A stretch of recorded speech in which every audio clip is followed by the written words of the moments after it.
Le samedi 22 février 2025, une conférence s'est tenue au Palais Ouégbadiak dans le cadre du festival Dahomey.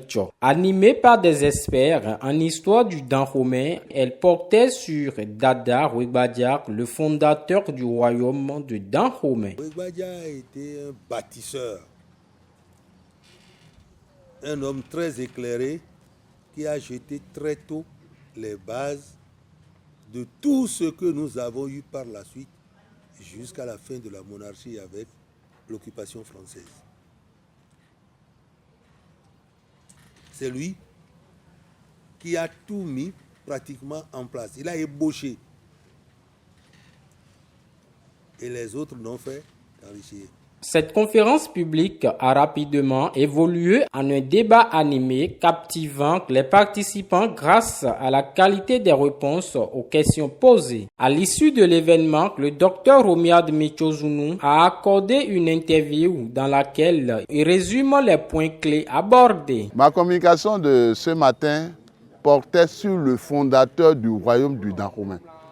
Et ce fondateur, c'est le prince Aro, qui va réussir dans le premier quart du XVIIe siècle à changer de mode de gestion de la région, qui était un genre de mode de gestion rotatif entre chef de lignage, chef de village, et qui va à travers le rituel de galette, de rachat, de partage de coris, dire à partir du moment où je vous ai remis des coris, vous avez pris, je viens d'acheter cette région que nous dirigeons ensemble.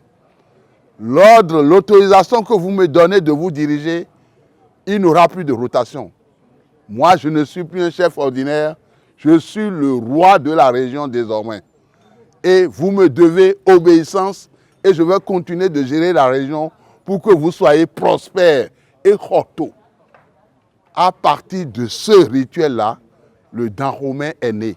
Le nom va apparaître plus tard. Un royaume est né. C'est l'acte de son fils Wessou qui a mis fin à la résistance du chef Dan, qui a voulu contester cet ordre nouveau de royaume qui s'est créé, qui va faire que Dan sera assassiné et le royaume, à partir de ce moment-là, va avoir son nom qu'on lui connaît, le royaume du Dahomey. Il a mis fin et il a créé la succession de père en fils. Tokounou Visso, c'est lui alors qui est le fondateur de ce qu'on va appeler désormais la dynastie de Ouégbadiak. Ce ne sont que les gens de sa descendance qui pourraient être rois du Dahomey et c'est ça qui s'est fait jusqu'à ce que le royaume disparaisse. Notons que cette conférence débat fera l'objet d'un ouvrage, déclare Sousoudi Béanzin, directeur de la Maison du Tourisme d'Abomey et Région et organisateur de l'événement.